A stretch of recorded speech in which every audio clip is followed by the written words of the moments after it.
আমরা প্রেসার দেওয়ার পর পৌর নিগম এখন দেখাচ্ছে যে আমরা অ্যাকশন এসেছি, কিন্তু আমার প্রশ্ন হলো যে যেখানে 100 কোটি টাকা ডিউ যে সংস্থার কাছে, তার কাছ থেকে মাত্র 20 লক্ষ টাকা নিয়ে চলে এলেন।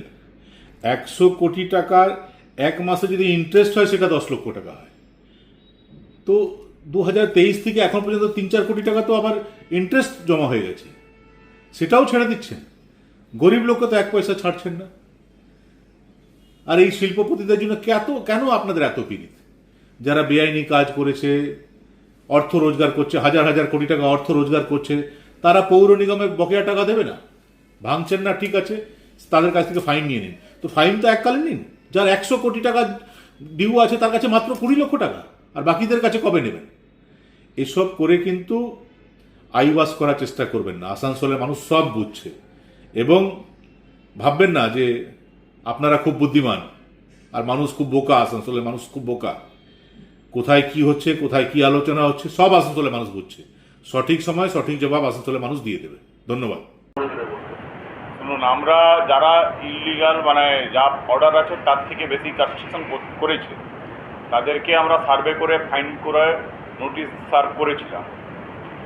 এর আগে যারা যারা দায়িত্ব ছিলেন তাদের আমলে হয়েছে যা, তাদেরও দেখা উচিত ছিল।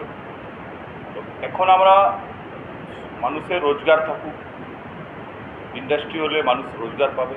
আমরা ইন্ডাস্ট্রিকে বন্ধ করতে চাইছি না, যে বন্ধ হলে রোজগারও হবে না। সেই জন্যে অনেকটা সুযোগ দেওয়া হচ্ছে। অনেকবার আমরা মিটিংও করেছি, ওনারা প্রে করে সময়ও চেয়েছিলেন, আমরা সময়ও দিয়েছি, এখনও আমরা সময় দিচ্ছি সবাইকে। কিন্তু আমাদের যে ফাইন আছে, যারা বেশি কনস্ট্রাকশন পারমিশন থেকে বেশি করেছে, তাদের আসানসোল কর্পোরেশনের পৌর নিগমের ডেভেলপমেন্টের জন্য তো পাশে দাঁড়াতে হবে।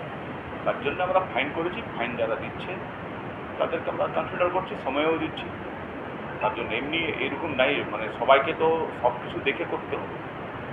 আমরা আমাদের কর্পোরেশনের ডেভেলপমেন্ট উন্নয়ন। বিজেপি বলছে যে আপনারা নাকি এতদিন আমাদের যারা লোকাল লিডার আছে তারা হয়তো পারমানি পায়নি বা এসব।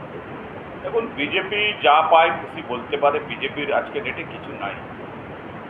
বেঙ্গলের আমাদের আরও শূন্য হয়ে যাবে, লোক নাই, কিছু নাই, তারা যা পাচ্ছে বলছে। ডেমোক্রেসিটা এইটা, বাংলাতে এই ডেমোক্রেসি।